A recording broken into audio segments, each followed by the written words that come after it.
स्वागत है दोस्तों डॉक्टर अनंत काबरा के यूट्यूब चैनल मेरी कलम मेरा दृष्टिकोण में।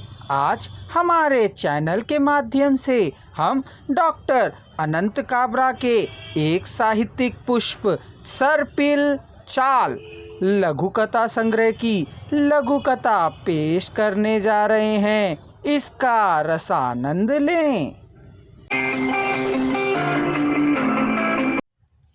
धारणाएं। बचपन से ही वह तुलसी और पीपल सींचती आई है, क्योंकि माँ ने कहा, और ससुराल में आने के बाद भी उसने यह क्रम तोड़ा नहीं। वह अब अपनी 5 साल की लड़की को भी यही करने प्रेरित करती है। तुलसी पीपल को सींचना, पूजा करना, दीपक जलाना, आखिर सब अच्छे पति को पाने सुहाग की कामना के लिए ही तो है। हालांकि उसने वनस्पति शास्त्र से PhD की है, पर आत्मा के सामने वह गूंगी, श्रद्धा के सामने अंधी और धारणा के लिए भैरी है। परंपरा ही मान्यता है, इसीलिए तो व्रत उपवास अपने विधि विधान लिए हैं। अगर यह सच ना होता तो युग युगांतरों से यह रीति रिवाज चले नहीं आते। धारणाओं को भी उपासना करनी पड़ती है, तो आप और हम चुप्पी साध कर ही उपासना कर लेते हैं।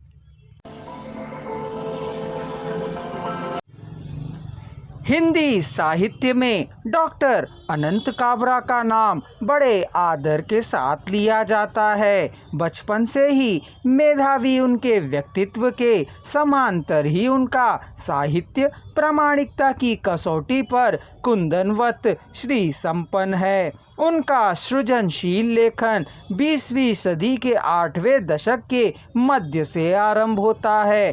अब तक उनके कई काव्य कृतियाँ, कई लघु कथा संग्रह, कहानी संग्रह, सूक्तियाँ आदि प्रकाशित हो चुकी है। नित्य उनके द्वारा व्हाट्सएप चैनल के माध्यम से एक लघु कथा, एक कविता और 2 सूक्तियों का नित्य प्रेषण किया जाता है। अगर आप इससे जुड़ना चाहें तो डॉक्टर अनंत काबरा के व्हाट्सएप नंबर 9849018444 पर संपर्क कर जुड़ सकते हैं।